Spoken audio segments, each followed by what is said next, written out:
Monica Wanjiku is a mother of 3 and resides in Nakuru County.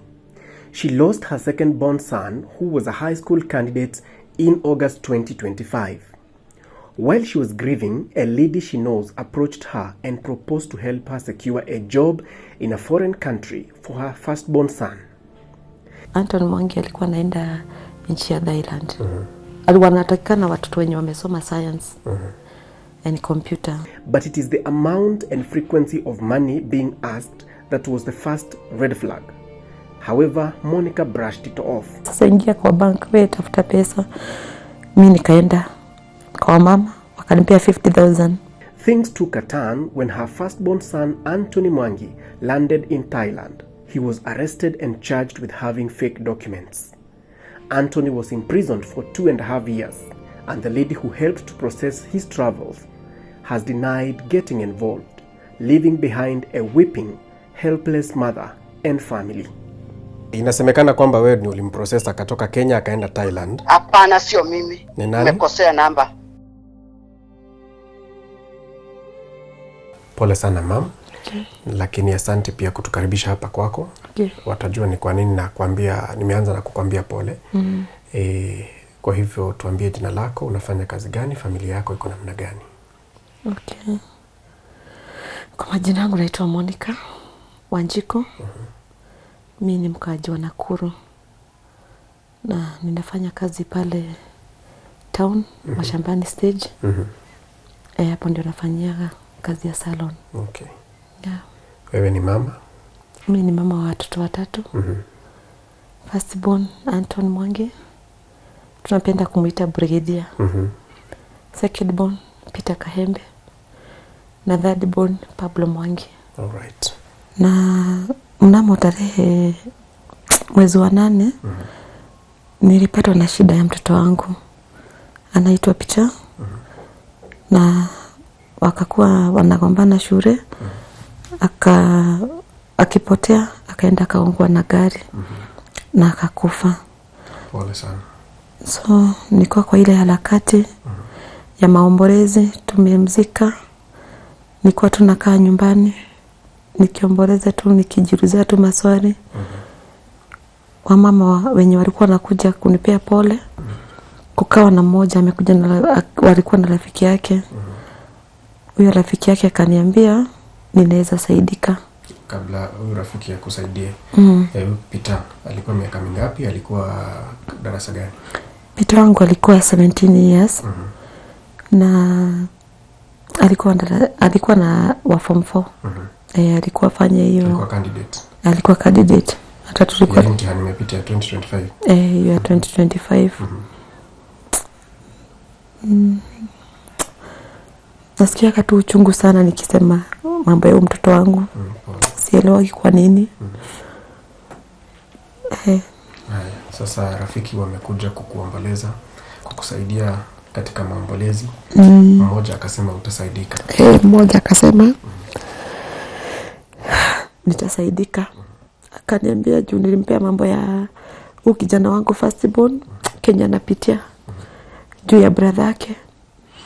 So ndiye akaniambia hata sijari juu yake atasaidika. Juu huyo kijana wangu anapenda masomo sana. Na amekuwa na sijaelewa hata ni shida gani. Juu kutoka mwanzo wake vile alimaliza form 4 alitaka tu kuingia shule. Na station yake ya kuingia shule ilikuwa tricky sana na ilikuwa ngumu. So ndiye alienda Summit Institute. Na akaingia mahali pale. Na akaanza masomo yake. So huyu mama ndio akaniambia huyu mtoto atasaidika. Sasa tunazungumzia firstborn. Tunazungumzia firstborn. Anaitwa nani? Anaitwa Anton. Anton Mwangi. Na kwa mahali pale shule. College. College. Juu hata akienda ile college mimi sikuwa well. Mgeniona tu nikaa mimi ni mzuri, lakini inside me sikuwa poa kwa changamoto tu ya maisha. Na ndio ule mtoto kukawa na mwenye amesema aende amfanyie kazi. Na ule kijana akaenda pale kwa ile kazi alikuwa anauza duka na akakaa 1 month. So ule huyo akamlipa 4,000.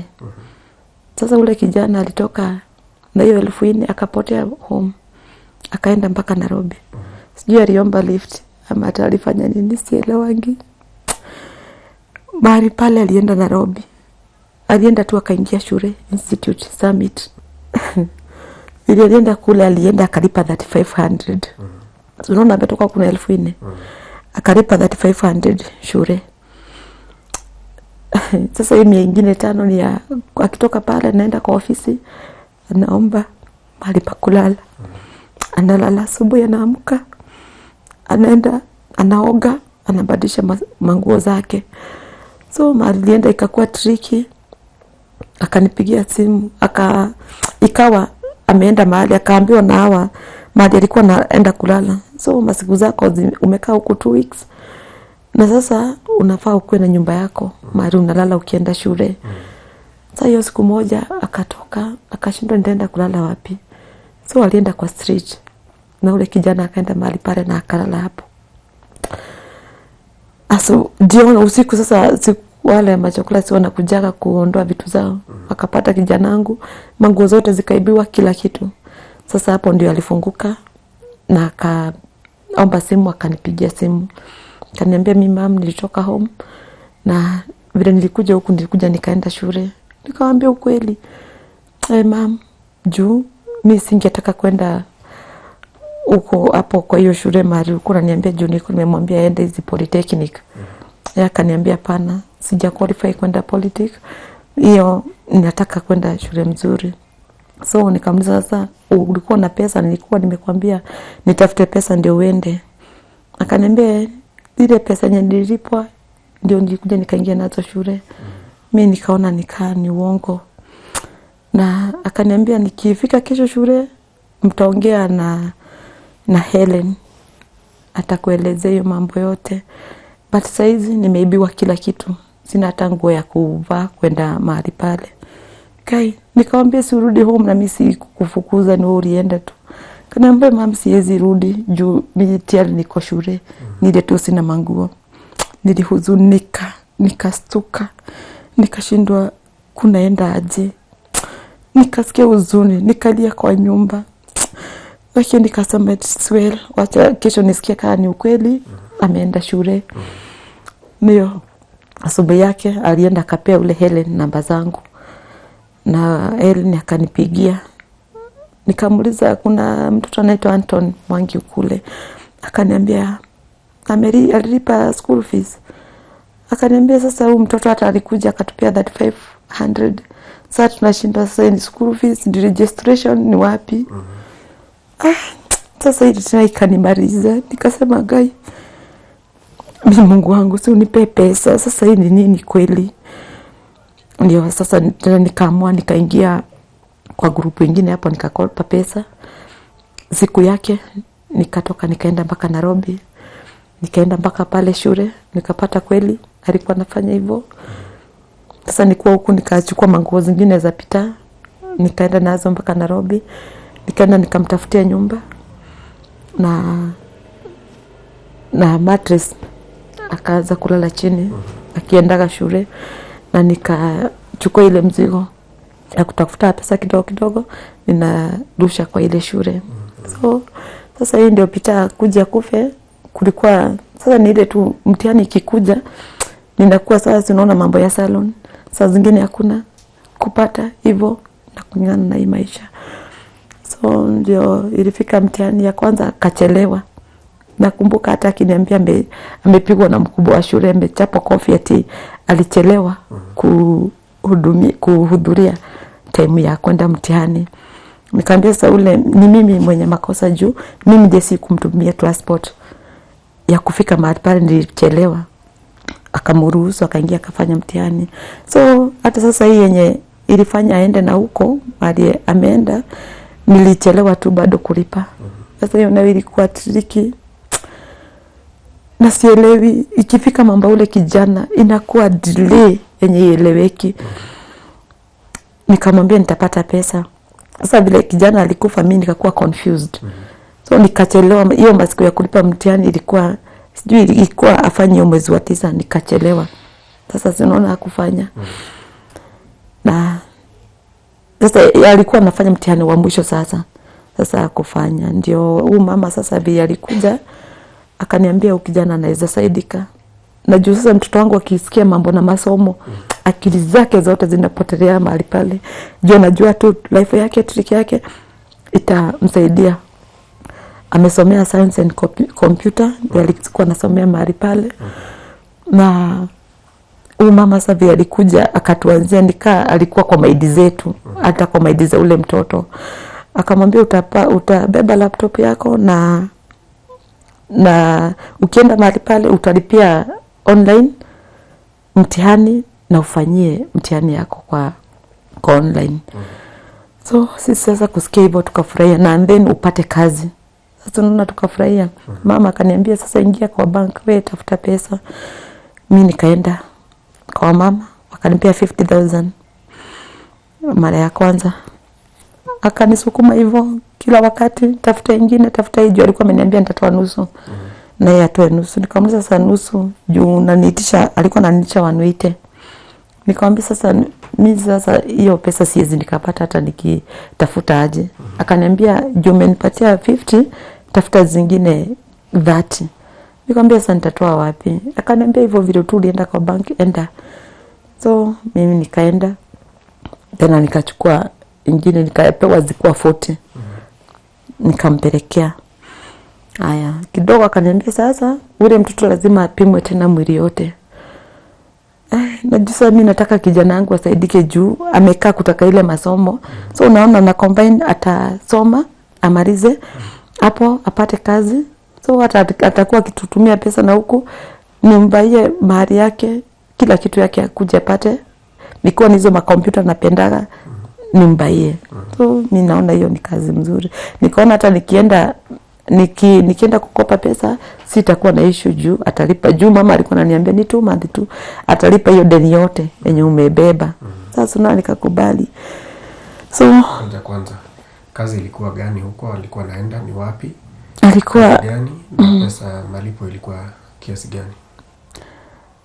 Mama alikuwa ametuambia uko wanahitajika watu wenye wamesomea hiyo science and computer. Sana sana hao sasa ndio wanahitajika.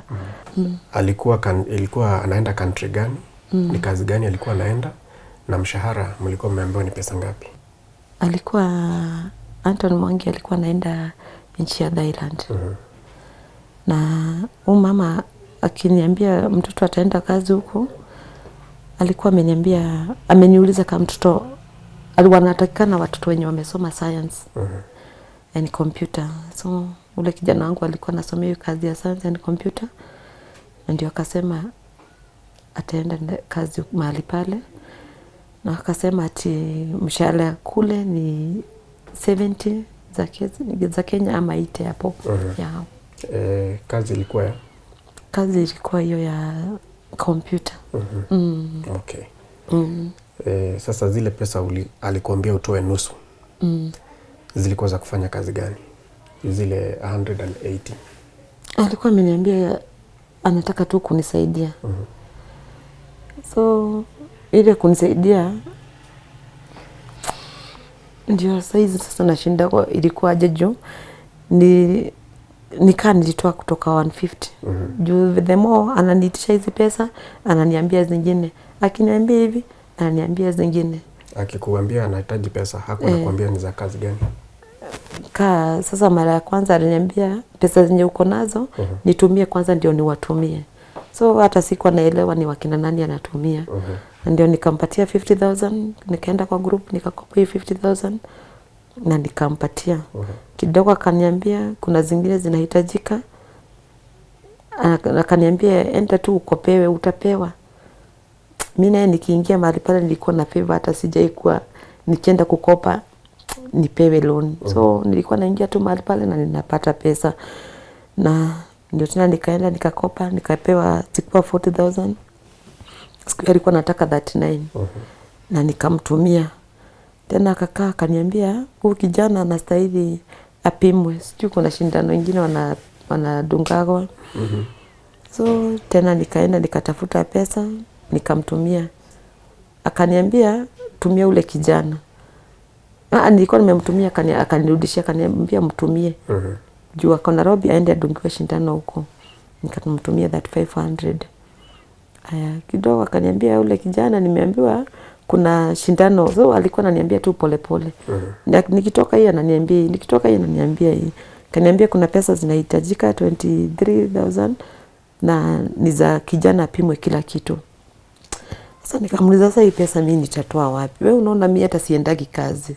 Sina nguvu, hata wale wenye tunakuwa nao kazi ni wanafunzi. Ninafundisha mahali pale kushuka nywele. So unaweza pata pale tuko wasichana wengi, lakini ninawafundisha kushuka. Sasa tunajua kufundisha sio pesa mingi, unawaitisha kidogo kidogo. Ananiambia hapana, rudi tu hapo uwaitishe, waambie wasongeshe uwaitishe. Kaambia hapana, wale nimeshawalipisha. So sina pesa nyingine yenye naweza enda kuwaitisha. Kaniambia enda kwa banki, utafute pesa, utapata ndio huyu mtoto wako asaidike. Na nilikuwa najua nataka asaidike, ninatafuta means.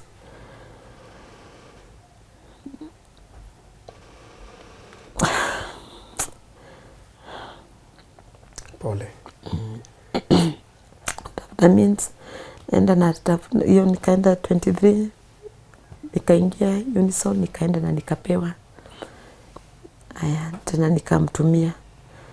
Akaniambia sasa tena kuna pesa zingine zinahitajika. Hizi dola za kwenda huko lazima ukue na pesa. Twende hizo mayulo, sijui ni yulo ama ni lazima wakue nazo kwa meza kama hapa na wapige picha ndio watumie wale ndio waone ndio visa itoke. So nikamuuliza aje sasa? Si visa inastahili kuwa imetoka? Ati hapana, itatoka wakiona pesa. So lazima unipe 30K ndio tukuje twende Amerika. Waende Amerika wachange hiyo pesa, wapige picha ndio watume huko. Nikamwambia maneno imekuwa ngumu. Sasa mimi sielewi vile nitafanya. Sasa hapo ndio aliniambia mimi kuna mama nitaenda niitishe pesa. Nikimuitisha pesa, antoa akienda huko atafanya, lakini zitakuwa zimezaa. Hiyo akikupea 30 zitakuwa zimezaa, utapeana zikuwa 39. 36. Nikamwambia ni sawa tu, ikiwa atatoa na atasaidika na atarudisha haina shida. Ndio alitafuta mama mwingine akampea 30K. Aya kumpea 30K na wakaenda mpaka nto sasa akakuja na wakaenda wakachange hizo pesa, but mimi sikuziona. Ni hao yeye mwenyewe ndiye aliniambia wamechange hizo pesa na wamezipiga picha. So visa watapata Nairobi. Nikamwambia ni sawa. Haya, sasa visa ilitoka. Sasa visa tukua tu mahali pale. Sasa tena akaniambia kuna pesa zinalipwa. Alikuwa ameniambia ati pesa kutoka huku mpaka Nairobi tutatoa shilingi 12,000. Ai, mimi nikashinda, ananiambia 2,000, ananiambia shilingi 12,000. So sasa sikuwa naelewa kani sisi wote kwa gari ama ni mimi peke yangu. You sometimes nilikuwa nikikaa nikifikiria pita, nasikia kichwa changu nikaa inaruka. Nasikia sina amani. Pole. Nikifikiria mtoto wangu. So sasa nasema ninafanya hii kazi yote ndio Brigadier asaidike. Na niache kufikiria pita, na hata yeye pia aache kufikiria brother yake. Na sasa vile nikajipea nguvu, nikamwambia ni sawa. Rafiki yangu mwingine hapo kanipea 3,000. Nikashukuru. Na tukaenda. So kwenda kule sasa tukitishwa na huyu mtu wa gari, kumbe ilikuwa walituitisha 1,200. Sasa tunaona but hapo kunaenda hivi. Sasa mimi nilikuwa nashinda, nasikia wanatoa 1,200 lakini wanataka mimi nimpatie pesa. Mimi nikafuata hizi yenye nasikia au akisema. Na nikapeana 1,200 na sasa mtoto na nikanyamaza, nikajifanya hakuna kenye ninaelewa. Sasa hapo zenye nilikuwa nimekopa hapo ziliponea hapo. Juu hata hizo ningempia. Na passport mlikuwa mmeapply? Yeah, passport nilikuwa ndio niliazia. Ndio aliniitisha 15,000 na akaniambia 5,000 nimrushie. So hiyo ingine akanipeleka mahali pengine hapo, akaniambia nilipe hapo na passport itatoka na 3 days. But tukienda mtoto wangu ananiuliza, "Ai mama, na mama unaona ni ukweli, mimi dhamiri zangu zinakataa mama." Lakini mama, juu ni wewe unataka nisaidike, sawa tu, acha tu tumfuate. Mimi hata si kurudisha, nilinyamaza tu. Sasa hata mimi nikaanza kushindwa, gai mtoto ameona nini? Tunapitia kwa njia mzuri kweli. Nikasema ni sawa tu, Mungu tu tusaidie tu. Hivyo sasa na ndio tukaenda, hiyo passport ikatoka na 3 days.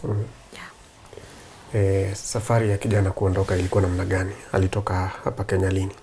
Sasa safari ya mtoto kuondoka ilikuwa date 7 mwezi wa 10. Ndio tulimpeleka mpaka airport na wakaenda. But sasa si kuona wakipanda, ni ile tu nafikisha tu mara wanasakanywa hapo na hizi madogi, alafu anaingia. Hakuwa peke yake? Hakuwa peke yake, walikuwa 4. Wanaenda Thailand pamoja? Walikuwa 4. Wote walikuwa wameprocessiwa na huyu mama? Wote walikuwa wameprocessiwa na huyu mama. Okay. Yeah. Haya, sasa ameondoka. Alikwambia alipofika? So saa zenye wakiwa kwa ndege, saa zenye kuna network alikuwa ananipigia. Alikuwa ananiandikia message. Tulikuwa naongea na message. Yeah. Kufika kwake? Kufika sasa ndio hapo alifika. Akaniambia amefika. Akaniambia kuna mahali walipanda ndege, alafu wakashuka. Wakapanda ndege nyingine, and then wakashuka. Wakachukua meli. Sasa wakaenda na meli. Sasa mahali walishuka ndio waliingia kwa hoteli. Ile hoteli Anto akasema anasikia kwenda washroom. Ndio alitoka akaenda washroom. Sasa kurudi alipata wale wenzake wameshapangwa waingie kwa gari. Kuna gari walikuwa nagojea hapo. Sasa kurudi akapata ndio wanaenda pale kwa gari. Sasa Anto akakuja kuchukua vitu zake, akaambiwa hapana, wewe utangojea gari hiyo nyingine. Na ile ikaenda. So sasa akiwa tu mahali pale ndio aliitishwa makaratasi zake. Ndio ilipatikana iko na fake stamp. Ya Thailand? Ya Thailand. Ya juu alisema place yenye anaenda. Hiyo stamp ilipigiwa wapi? Walikuwa wamepigia tu huko. Nairobi? Yeah. Sasa alafu ilipopatikana? Sasa hapo ndio aliniandikia tu hiyo message na akaenda missing hivyo. Yeah. Message ilikuwa inasemaje? Ilikuwa inasema, aliniandikia tu, "Hi mom, it's me, Anto."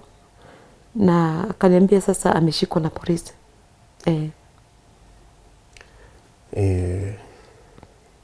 Wewe wakati ulipata hiyo message, ni nini kilikukujia kwa mawazo yako?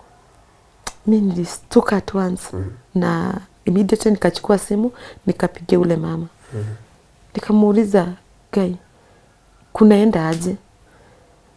Sasa ndio akaruka akaniambia, "Sasa Anto, si unajua Anto ni mtoto?" Nikamwambia yeye ni mtoto. "Sasa ujue ameenda huku, ameenda airport, amedanganywa, amepewa pesa fake." Nikamuuliza aje? Akaniambia lakini atarudishwa, usistuke na usijari. Mimi nikamwambia nimestuka. Sasa aje sasa? Juu polisi mimi sijaisikia mambo na polisi, na sasa hapa mtoto wangu ameniambia amechukuliwa na polisi. Akaniambia sasa hiyo sikustue wewe, lala. Sasa mimi ndio hapo nilinyamaza. After that mliongea na kijana, na Anthony? Hapana, sijaiongea naye tena. Sijaisikia hata sauti. Mara ya mwisho kuongea na yeye ilikuwa lini? Kwa sauti? Kwa sauti ilikuwa tu hiyo sasa, hiyo date 10, date 7. Akitoka hapa? Date 7, akitoka hapa. Sasa walituambia wamefly. So tulikuwa tunaongea tu na message. Yeah. Haya, aliposhikwa, what happened? Sasa, mama amekwambia utulie, ngoje. Ni nini kiliendelea? Sasa vile alishikwa, sasa unaona mama the one hata ameshaharibia ule mtoto jina. Juu amesema ati alienda huko juu ni mtoto amedanganywa, amepewa. Yeye kuna yulo zinaitwa yulo ama zinaitwa jizu za huko. Hizo pesa. Walikuwa wamewaekea kwa bahasha. Sasa ile 30k yenye aliniambia amechange. Sasa alichange zikakuwa nini 3. So walikuwa wameweka kwa bahasha. Akaniambia sasa ule mtoto alienda akadanganywa. Akapeana hizi 3, akapewa 6. So nikamwambia ajiantoa hajafikisha hapo. Hata kama ni kudanganywa, haizi danganywa kiwango hiyo. Kaniambia si unajua bado ni mtoto. Nikamwambia ni mtoto lakini ni mwelevu. Hawezi kubali hiyo. So ndiye aliniambia sasa wewe tulia na usikue na mambo mingi na usiambie mtu, hata watu wenyu usitake wajue, weka na mtoto wako atarudi. Nikamwambia mimi hata sina amani. Vile tu unaniambia hivyo sina amani kabisa. So kila siku ninaamka kwa kazi, ninaenda hapo kwake, kila dakika ninampigia simu, kila dakika. So mpaka siku yenye ilifika mtoto akaniandikia barua. Akaniambia sasa kuna wengine Wakenya wengine 2 walishikwa na wao mahali pale. Wenye walikuwa wametoka nao hapa ama Hapana. Wengine sasa still walikuwa naenda hizo makampani. Sasa nikampelekea mahali pale. Nikamwambia ona bado mtoto wangu ako prison. Akaniambia sasa nini nakusumbua? Sasa unastuka nini? Nikamwambia wewe haustuki. Si ulikuja kwangu nikiwa na shida. Ulikuja nikakwambia pita mtoto wangu amegongwa na gari na ameniacha. Unaye na ulikuwa unajua tu hiyo story. Unaye. Sasa saizi ni mwezi naenda kuisha. Mimi nakuja hapa kwako kila siku. Unaniambia tu nigoje. Sasa mimi sina amani na sijui nitafanya nini. Mimi nasikia tu mwenyewe juu ninatoka tu naenda tu kwa barabara. Nasikia tu sina amani naenda. Unataka tu nitoe manguo tu kwa itao. Sasa saizi nikaambia sasa tu nisaidie hata kulipa hizo pesa zingine. Juu ninafikiria mambo na watoto. Ndio hii pesa ninaitishwa. Sina watoto, nitafanya aje? Unaniambia wewe tulia na uwaambie wasikuitishe pesa. Namuuliza watakosa kuniitisha aje pesa? Na nilienda kwao kukopa. Na nikienda sikuambia mtoto anaenda. Nilikuwa tunaenda ninapewa pesa. Sasa imekuwa hivyo. Communication yako na mtoto imekuwa through barua. Hiyo barua mara 3. Mtazamaji hajaiona, so tueleze content ya barua ni nini. Anakuambia nini mtoto kupitia barua? Sasa ile barua ya kwanza alituma akaniambia wamefungwa mahali pale na wameambiwa date 28 ilikuwa sasa mwezi wa 11. Wakaambiwa date 28 ndio kesi yao itasikizwa. Na haikusikizwa hiyo siku. Wakakaa mpaka Disemba. Ilikuwa Disemba 19 hapo. Ndio kesi yao ilisikizwa. Sasa ile barua ya kwanza ndio walikuwa amenitumia hivyo. Sasa ya pili ndio alinitumia kaniambia amefungwa. Na kufungwa kwake amefungwa ati mahali pale ameingia na stamp fake na kuingia pale illegally. Na amefungwa for 2 years 5 months. Hiyo sasa ni kuanzia sasa Januari. Hii Januari sasa. Kwa hivyo amefungwa mpaka 2028 May. Sasa mimi hapo hata sielewangi juu mimi hata siwezi fikiria hivyo. Siwezi ona vile nitakaa bila mtoto wangu nikisikia hivyo nasikia hapana.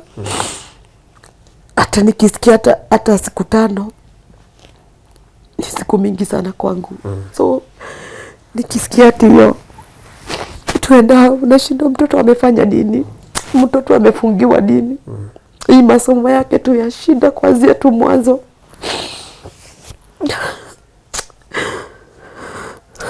Pole sana mama.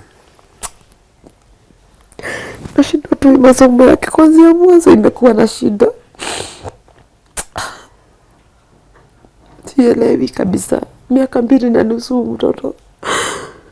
Nitakuja kumwambia nini? Nitakuja kusema nini? Peter amekufia kwa masomo.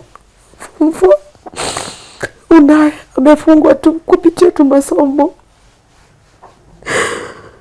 Sasa ninashindwa tu. Hata siku yenye atakuja nitamface, nimwambie aje, nitasema aje nikuwa mzazi. Hata kuna siku nilikuwa nimeamua tu, nikasema tu hata mdogo nika mimi sijui kulea. Ninaona hivyo nika sijui kulea yake. Juu huyo mmoja Peter amekufa juu ya masomo tu.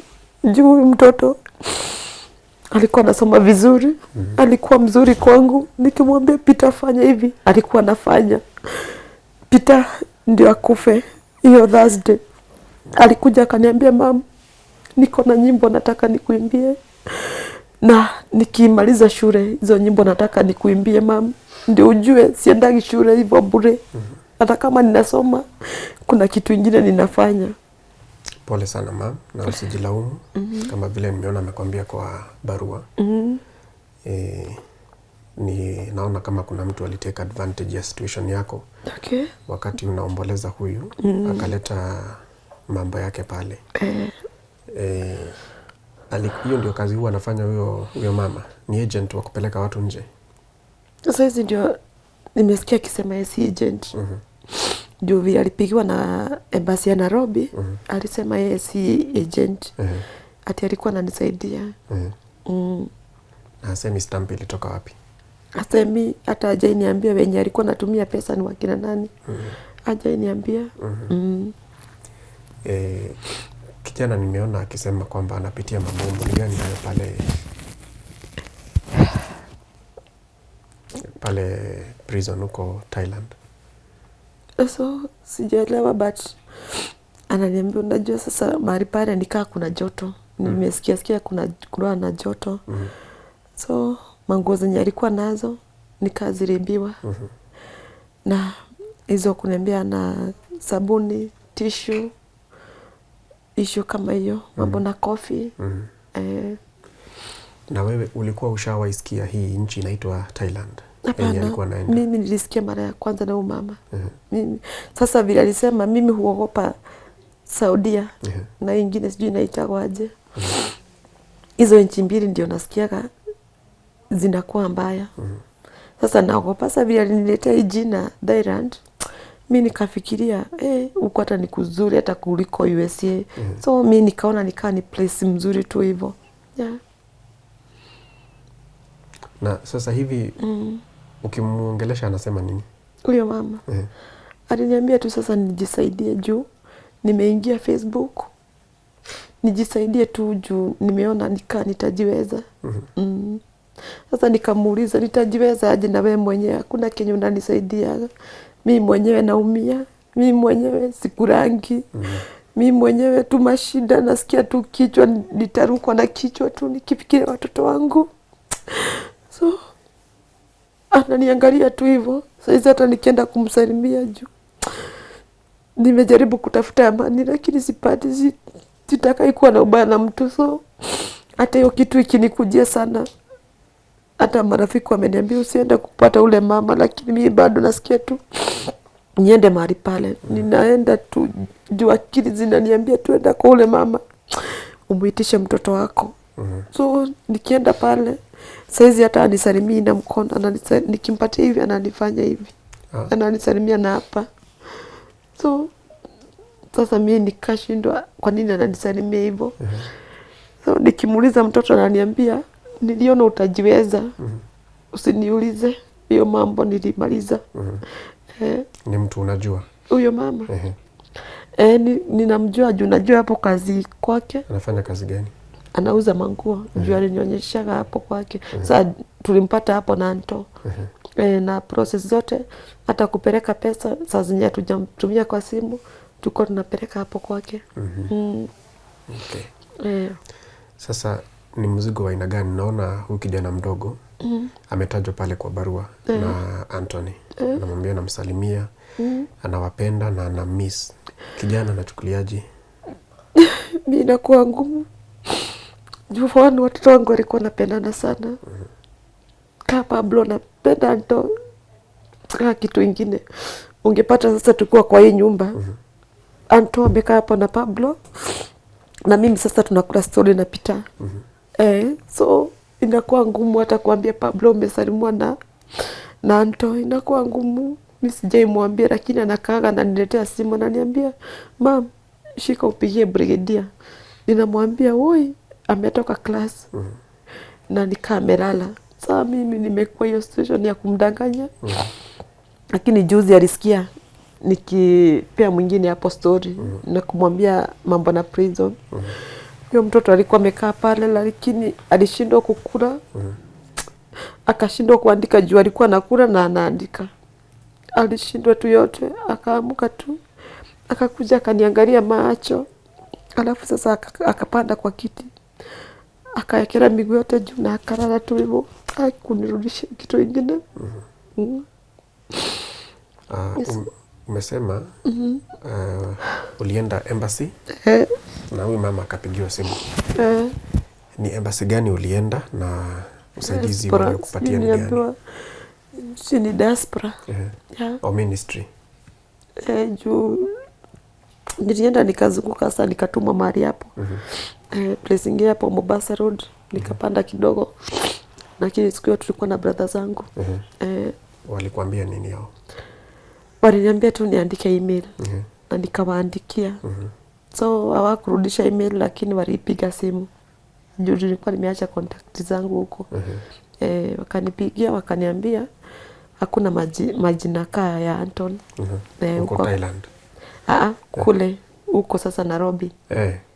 Akaniambia hakuna majina ya Anton Mwangi. Sasa wakampigia simu ule mama. Je, ule mama sasa akawaambia yeye si agent. Na sasa inafaa kutoa agent mwenye aliprocess.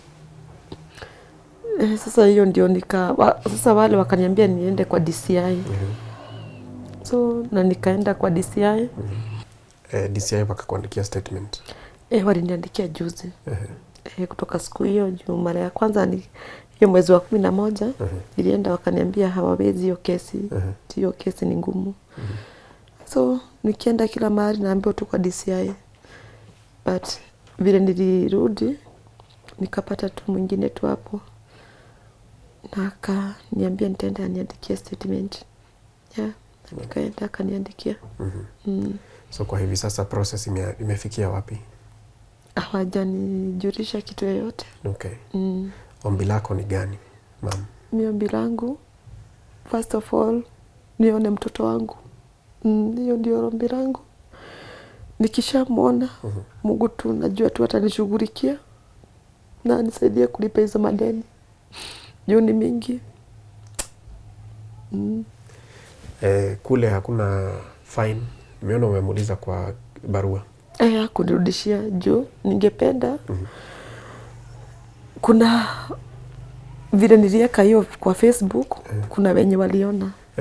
Na wakaniambia sasa uzuri nitafute pesa niende mpaka mahali pale. Nikienda pale naweza tafuta hata wakili Thailand na nijue vile tutafanya ndio hata kama ni fine. Okay. So unahitaji pia usaidizi wa kisheria? Ninahitaji tu kabisa. Unaona hata maisha yangu tu iko hatarini. Nikikaa hivi nasikia tu kichwa saa zingine nakimbia tu sana. Na ukiniona tu utaona nikiwa mzuri, lakini siwezi nikakwambia shida yangu. Hata nikienda kwa best yangu angalie, saa zingine nitakuwa na stress tu kabisa. Naona tu ninaenda tu pale, nikipata tu akiongea pia mimi naongea. Nasikia tu ile kitu tena imerudi. Sasa ninatoka tena, ninaenda. Huo mzigo ni mzito mama. Umekuwa mzito kwangu. Nashinda hata nitaambia nani. Hata maombi saa zingine inanilemea tu. Nikikuja hata nikianza kuomba inanishinda. Hata 25 nilitoka nikasema oi, sisi wote tunakutanaka kwetu. Lakini leo hii hawakupatana juu. Hakuna mwenye anawaleta tu karibu. Na nikaenda Heaven's Gate. Nilienda tu mahali pale, nilishinda tu machozi kamwagika. Nasikia tu watu wakiomba tu mahali, naambia tu Mungu. Nilikuwa nakuja na watoto wangu huku. Tunaomba. Ninaenda Mizba, tunaomba. tunajifunga kwa nyumba, tunaenda, hii shida imenitoka wapi? Na kana shida, hii ni deni gani ninalipa kweli? Sina ubaya na mtu, mpaka maombi tu, nisaidie tu. Sana mama. Tutakuwa free kupeana nambari yako ya simu ili mtazamaji mwenye anatazama aweze kukufikia kwa muweze kutembea hii safari pamoja. Yes, peana nambari yako ya simu. Kama anaweza sikia hii shida ya mtoto wangu, ama shida yenye nimepitia kutoka mwezi wa 8. Nimekuwa na changamoto, watoto wangu wameniacha, hata nguvu mimi sijaiomba mtu pesa. Mwenye anaweza nisaidia tu mtoto wangu akuje, hiyo naweza shukuru zaidi ya kila kitu. Mwenye anaweza nisaidia hata na maombi na mawazo, hata kifedha, naweza tu shukuru tu. Namba yangu ya simu ni 0702 10 66 16. Umeregister na jina gani? Naitwa Monica Wanjiko. Pole sana mam. Tunatumai kwamba ujumbe wako utafikia wengi ambao wanaweza kukushika mkono katika hii safari ya kutafuta na kurudisha Anthony hapa nyumbani. Jina lako ni nani? Jina langu naitwa Yvonne Wangari. Mzaliwa Nakuru, mkaaji wa Nakuru, mfanyikazi Nakuru. Na uhusiano wako na mama Anthony? Mama Anthony ni rafiki yangu. Jirani yangu kwa kazi. Tumekuwa tukilea watoto pamoja, kusaidiana kimaisha. Umeona huu mzigo, ulikuwa unajua hii safari ambao wanapitia ama hii process ya Anthony kutoka Kenya kwenda Thailand? Mara ya kwanza sikuwa najua, lakini nilikuwa najua Anthony na process passport, kwa sababu alikuja na akaniambia na process passport. Akamwambia congratulations my son, Mungu atakusaidia. Na baadaye ndo mamake alikaa, akaona mzigo imekuwa kubwa, akakuja akashare na mimi, akaniambia lakini Yvonne, rafiki yangu wa miaka mingi, nimekuambia hii story, usiambie mtu, unyamaze kabisa. Lakini for 3 weeks mimi nilinyamaza, hata mzee wangu sikumwambia. Lakini baadaye nikaona hiyo mzigo imekuwa mzito pia kwangu pia kwake, juu akikuja pale kwangu kwa kazi ni kulia tu. Sasa zingine nakuta customer hapo akikula, mimi nafanya kazi ya hoteli, analia. So nikaona hapana, this is too much. Nikamuita kwangu, nikamwambia shiko kuja tukaenda wewe, kuna kitu nataka tuongee. Watu anakuja, nikimuita ama akiniita nakuja. So venye alikuja kwangu, nikamwambia shiko, mimi kitu nataka sasa tuongee hii kitu, iache kutufinya sisi wawili, tuongee. Bado akaniinsist hapana, mimi sitaki tuongee hii kitu juu mama ameniambia ninyamaze na hii kitu, hata alikuwa amesema hadi wewe nisikuambie. Brother yake akakuja, shiko bado akaniambia hata brother yangu najua atakuja hapo kwako kwa kazi, usimwambie. Nikanyamaza, lakini baadaye nikaona hiyo kitu imenizidia. Kamkuta kwa kazi yake, nikamwambia sasa shiko, mimi nataka kusema hii story, ndio tutafute sasa usaidizi kila mahali. Akaniambia ni sawa. Nikaita marafiki zangu, I have 2 men, marafiki zangu sana wa miaka mingi, ndio Elijah na Ngatia. Nikawaita, nikawaambia rafiki yangu mmoja anapitia ina. Nao pia wakaniambia usinyamaze, go on, ongea na watu. Ndio sasa nikaenda nikaambia rafiki yangu pia mwingine anakuwa waziri wa trade. Akaniambia Yvonne, kwa nini mlinyamaza? Nikamwambia this is not the right time ya kublame ati tulinyamaza, tutafuteni means bila tunaweza saidika. Yeye akaniambia that was last week but one. Yeye akaniambia atanipe PI wake andike hizo mambo kwa mtandao. Na ndio pia tukaandika hizo mambo, hiyo wale as Charles kama Ukimaro, tukaenda kwa PI wake tukaandika hiyo story, na nikaona watu wameanza kushare. Then from there bado shiko anaona si vizuri tuseme, lakini mimi naona ni vizuri pia tuongee. Na mimi pia nimekuwa kama like a mad, mimi hata tukipatana na wewe ndio story. Najikuta tu siwezi kuambia kitu kingine. Pole. Nakwambia tu kuhusu Brigedia. Pole. Kienda mahali, hata kwa mamangu nikienda namwambia mami, Brigedia alienda, bado unamwombea. Mama ananiambia ananiambia hiyo kitu ni kama inakuharibu akili. Nikamwambia inaniharibu, lakini najua Mungu ataingililia. Nami juzi nikaenda maombi bizi. Kwenda maombi. Mimi kufika hapo nilienda. Sisikii kitu kingine, nasikia tu Brigedia akuje kwa hoteli yangu. Ndiye maziwa fulani huwa ananibaya. Nikatoka tasikuomba, nikarudi nikaambia Shikumi maombi imenishinda.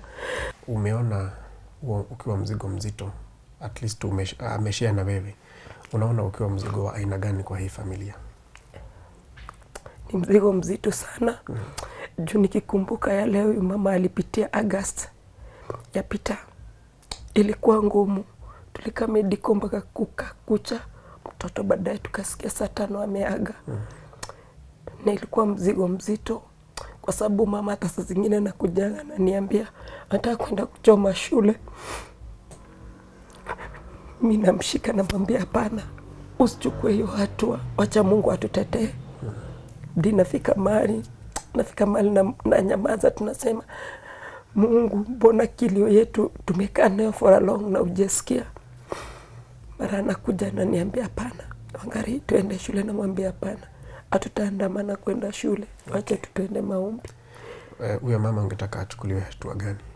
Mimi kwangu, hata wasichana wake wa salon juzi wamenikujia, wakaniambia twende tukute huyo mama, tumuinue juu, tumpeleke Central Police. Lakini mimi sikutaka tufanye hiyo kitu bila sheria. So mimi ningefanya kama mnaweza tusaidia, huyo mama kwanza ashikwe.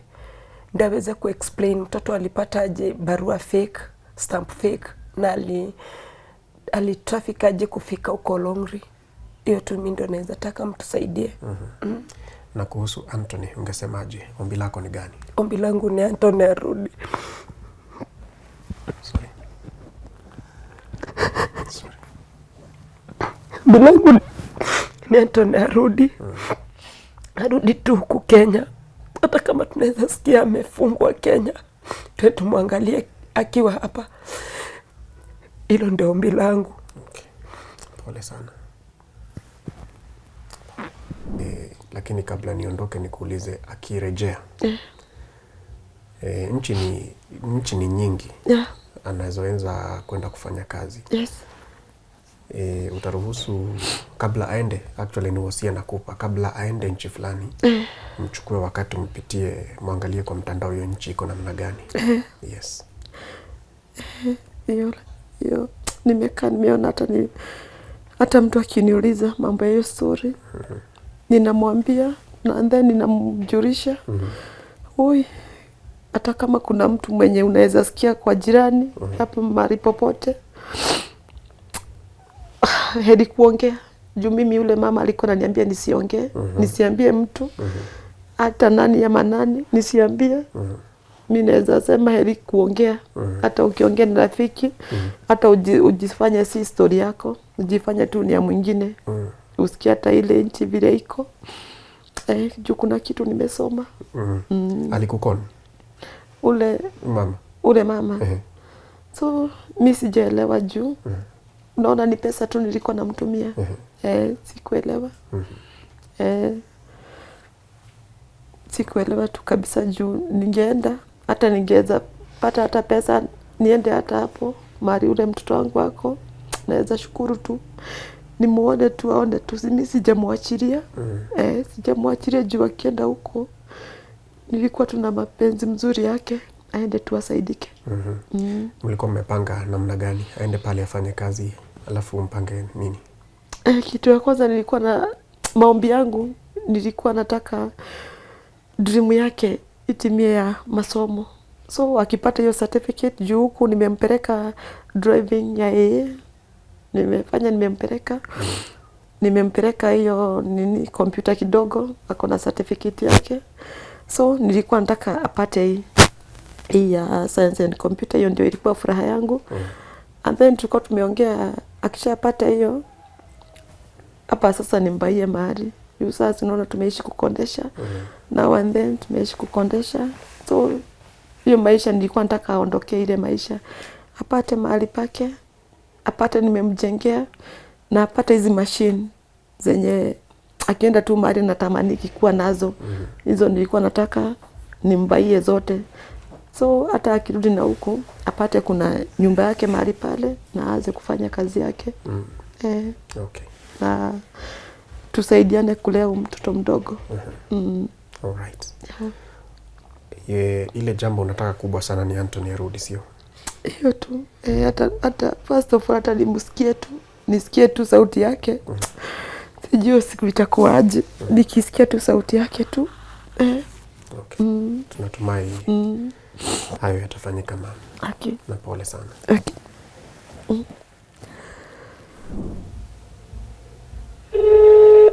Let's try to get this lady and hear her side of the story.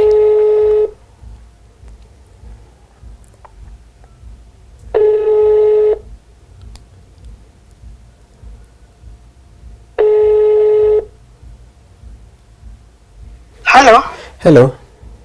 Hello. Yes, naongea na Mama Kamau. Mimi naitwa Kingori Wangeshi. Mimi ni mwanahabari, nafanya kazi na Tuko Media Limited. Na kuna story kwa desk yangu. Kuhusu kijana anaitwa Anthony. Na kwanza nakufahamisha kwamba na record hii simu kwa sababu ningetaka ingie, yani yale tutazungumzia hapa ikue kwamba nilikupea opportunity ukajieleza. Ati? Nimekupea opportunity ujieleze kuhusiana na kesi ya Anthony. Kujieleza aje? Inasemekana kwamba wewe ni ulimprocess akatoka Kenya akaenda Thailand. Hapana, sio mimi. Nimekosea namba. Okay.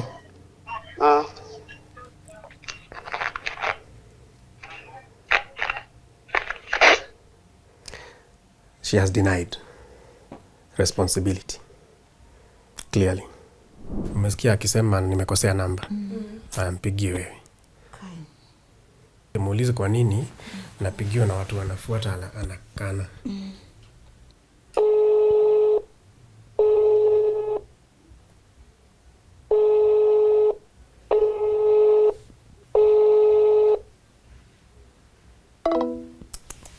She has not picked up Mama Anthony's phone call as well. So amesema tumekosea namba, hajashika. Utasemaje kuhusu hayo? Sasa nikifika hapo ndio ninastuka tu zaidi. Nashindwa kwani alinipelekea wapi mtoto. Juu akisema yeye hajui, sio yeye, Kai Mwadhani. Nitafanya aje? Unahitaji haki yako. Mimi nataka tu haki yangu.